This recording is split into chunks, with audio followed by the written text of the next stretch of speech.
मित्रांनो, शुभ विवाह या मालिकेच्या आजच्या भागामध्ये आपण पाहणार आहोत.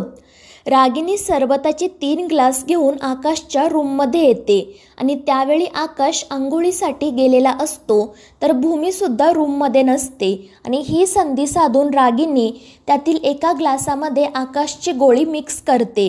मात्र त्याच वेळी भूमी तिथे येते आणि तिला बघून रागिनी खूप घाबरते. तर भूमी तिला विचारते की आत्या, तुम्ही इथे काय करताय? त्यावर रागिनी पटकन आकाशच्या कपड्यांमध्ये ती औषधाची बाटली लपवते आणि भूमीला सांगते की तुम्ही दोघे आत्ताच उन्हातून आलात ना, म्हणून मी आपल्यासाठी सरबत घेऊन आले आहे. पण बघ ना, हा आकाश आंघोळीसाठी गेला आहे. त्याच वेळी आकाशही बाहेर येतो. तो आनंदाने रागिनीला सांगतो की आत्तू, आज मी सायकल चालवायला शिकलो. आणि ते ऐकून रागिनी देखील खुश होण्याचं नाटक करते आणि ती पटकन ते सरबताचा ग्लास आकाशच्या हातात देते. ती आकाशला म्हणते की तू दमला असशील ना, मग पटकन हा सरबत पी. मात्र आकाश पुन्हा ते ग्लास ट्रेमध्ये ठेवतो आणि रागिनीला म्हणतो की मी सायकल चालवायला कसा शिकलो हे मला तुला सांगायचं आहे. मात्र रागिनी पुन्हा ते ग्लास आकाशच्या हातात देत म्हणते की आधी तू सरबत पी आणि मग त्यानंतर मला सांग. मात्र आकाश काही तिचं ऐकून घेत नाही. तो खूप हट्ट करतो आणि सरबताच्या ग्लासांचा ट्रे घेऊन खाली जमिनीवरच बसतो. तो सरबताच्या ग्लासांची अदलाबदली करत त्यांना इकडे तिकडे फिरवत तो सायकल चालवायला कसा शिकला हे रागिनीला सांगत असतो. आणि ते बघून रागिनी खूपच घाबरते, कारण ज्या ग्लासामध्ये तिने आकाशची गोळी मिक्स केलेली असते तो ग्लास नेमका कोणता आहे हे तिला ओळखताच येत नाही. आणि त्यानंतर आकाश स्वतः सर्वांना ते सरबताचे ग्लास देतो. त्यामुळे रागिनी खूप घाबरते. ती मनाशी म्हणत असते की औषध मिक्स केलेलं ते सरबत नेमकं कोणाकडे आहे काय माहीत. ते ग्लास आपल्याकडे तर नसेल ना, या गोष्टीची तिला खूप भीती वाटत असते. तर दुसरीकडे आकाश आणि भूमी त्यांचं सरबत संपवतात. मात्र रागिनी फक्त ग्लासाकडे बघतच उभी असते. त्यामुळे भूमी तिला काय झालं ते विचारते. मात्र त्यावर रागिनी काहीच उत्तर देत नाही. तर आकाश रागिनीला सरबत पिण्याचा आग्रह करत असतो. मात्र रागिनी बारकाईने आकाशच्या ग्लासाकडे बघत असते आणि त्यानंतर तिच्या लक्षात येतं की आकाशने जो सरबत पिला आहे त्याच सरबतामध्ये तिने गोळी मिक्स केली होती, कारण गोळीची पूड तिला तळाशी दिसते आणि त्यामुळे ती खूपच खुश होते आणि तिचं सरबत पिते. तर दुसरीकडे सरबत पिल्यानंतर आकाश लगेच झोपण्यासाठी जातो. मात्र तो त्याच कपड्यांवर झोपतो ज्या कपड्यांच्या खाली रागिनीने औषधाची बाटली लपवलेली असते. ती आकाशला उठवण्याचा खूप प्रयत्न करते, मात्र आकाश काही उठत नाही. त्यामुळे रागिनी काळजीत पडते. ती भूमीला विचारते की हे कपडे लॉन्ड्रीसाठी द्यायचे आहेत का? त्यावर भूमी हो म्हणते. तर त्या कपड्यांच्या खालून औषधाची बाटली कशी काढायची याच गोष्टीचा विचार रागिनी करत असते. आणि त्याच वेळी तिला बाहेरून आजीचा आवाज येतो. त्यामुळे नाईलाजाने तिला तेथून जावे लागते. मात्र ती मनाशी म्हणत असते की आकाशला गोळी तर दिली, मात्र औषधांची बाटली आतमध्येच राहिली. काही करून ती बाटली लवकरात लवकर बाहेर काढायला हवी. आणि त्याच वेळी तिथे सदानंद येतो. रागिनी त्याला सांगते की आकाशच्या रूममध्ये लॉन्ड्रीची काही कपडे आहेत, ती कपडे बाहेर घेऊन ये. मात्र लॉन्ड्रीला देण्या अगोदर त्यातील प्रत्येक कापड मला दाखव.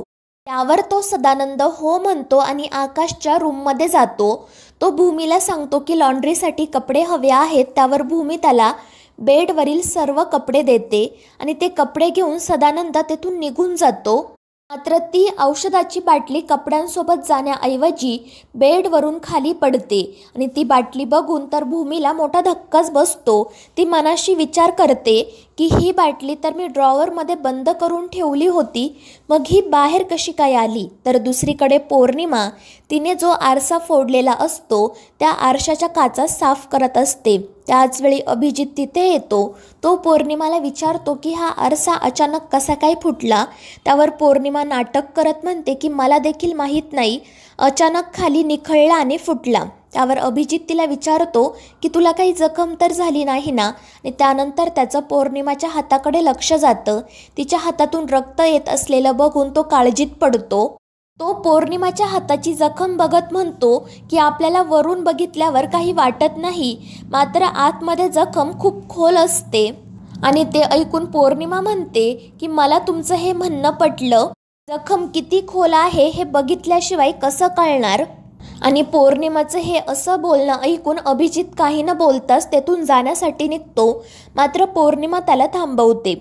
ती अभिजितला म्हणते की तुमच्या मनात नेमकं काय सुरू आहे ते प्लीज मला सांगा, कारण एक चांगली बायको एक चांगली मैत्रीणसुद्धा बनू शकते. त्यामुळे तुमच्या मनात जे काही असेल ते तुम्ही निसंकोचपणे मला सांगू शकता. तुमचं एखादं सिक्रेट असेल तर ते सुद्धा तुम्ही मला सांगू शकता. त्यावर अभिजित म्हणतो की कोणतं सिक्रेट पौर्णिमा, नक्की तू कशाबद्दल बोलतीये. त्यावर पौर्णिमा स्पष्टपणे म्हणते की हे बघा अभिजित, मला माहीत आहे तुमचं आणि आईंचं नक्कीच काहीतरी सुरू आहे आणि याबद्दल मला काहीच माहिती नाही. त्यावर अभिजित म्हणतो की पौर्णिमा, तू जसा विचार करत आहे तसं काही नाही. आणि तो तिला सांगतो की तू एखादं काम शोध, कशात तरी बिझी राहा, म्हणजे रिकाम्या डोक्यात असे विचार येणार नाहीत. आणि त्यानंतर तो तेथून निघून जातो. मात्र पौर्णिमा मनाशी म्हणते की तुमचं आणि आईंचं नक्की काय सिक्रेट आहे ते मी शोधून काढणारच. तर दुसरीकडे भूमी ती औषधाची बाटली रघु काकांना दाखवत विचारते की ही औषधाची बाटली तुम्ही बाहेर काढलीत का. त्यावर रघु काका म्हणतात की नाही, आकाश बाबांच्या औषधाची बाटली तर नेहमी ड्रॉवरमध्येच असते. आणि ते ऐकून भूमी अजून काळजीत पडते. ती रघु काकांना आणि मानसीला घडलेला सर्व प्रकार सांगते आणि त्यांचं हे बोलणं रागिणीसुद्धा ऐकत असते. त्यानंतर ती नाटक करत भूमीला विचारते की काय गं भूमी, नेमकं काय झालं आहे.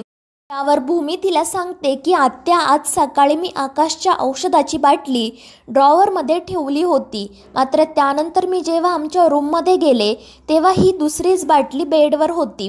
आणि ते ऐकून रागिणी खूप घाबरते. त्याच वेळी अभिजित तिथे येतो.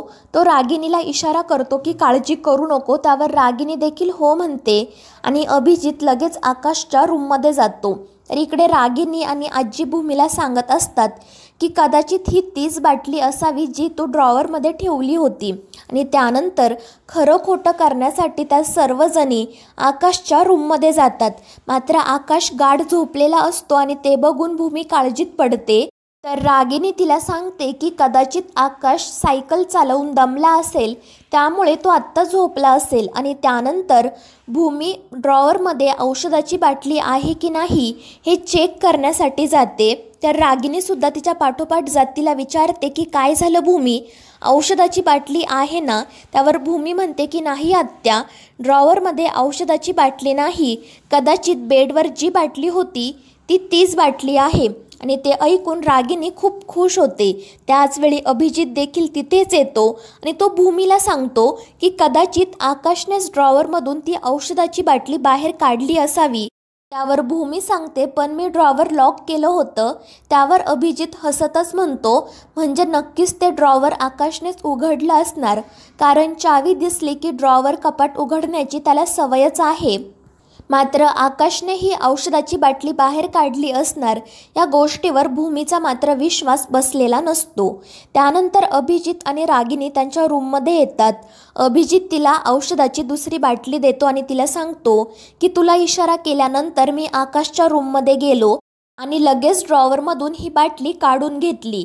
पुढे तो म्हणतो की बरं झालं त्या भूमीने स्वतःच्या तोंडूनच सांगितलं की औषधाची बाटली ड्रॉवरमध्ये आहे आणि ते आपल्या पथ्यावरच पडलं. त्यावर रागिणीसुद्धा हसतच हो म्हणते. मात्र ती अभिजितला सांगते की ती भूमी आता शांत बसणार नाही. ही औषधाची बाटली बाहेर कशी आली या गोष्टीच्या ती मुळाशी जाणार. आणि त्यानंतर अभिजित जेव्हा रागिणीच्या रूममधून बाहेर येतो तेव्हा पौर्णिमा देखील तिथेच असते. ती हसतच अभिजितला म्हणते की मगाशी तर तुम्ही हॉलमध्ये जाण्यासाठी आपल्या रूममधून बाहेर पडला होता, मात्र तुम्ही हॉलमध्ये तर काही गेलाच नाही. आकाश जिजूंच्या औषधांवरून एवढा गोंधळ झाला, मात्र त्यावेळीसुद्धा तुम्ही तिथे नव्हता. मात्र त्यानंतर अचानक तुम्ही आकाश जिजूंच्या रूममध्ये एखाद्या हिरोसारखी एंट्री घेतली.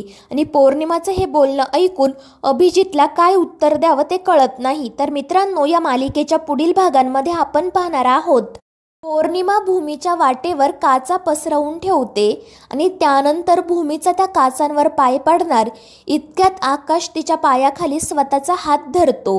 तर मित्रांनो, या मालिकेच्या पुढील भागांच्या अपडेटसाठी आपल्या चॅनलला सबस्क्राईब करा.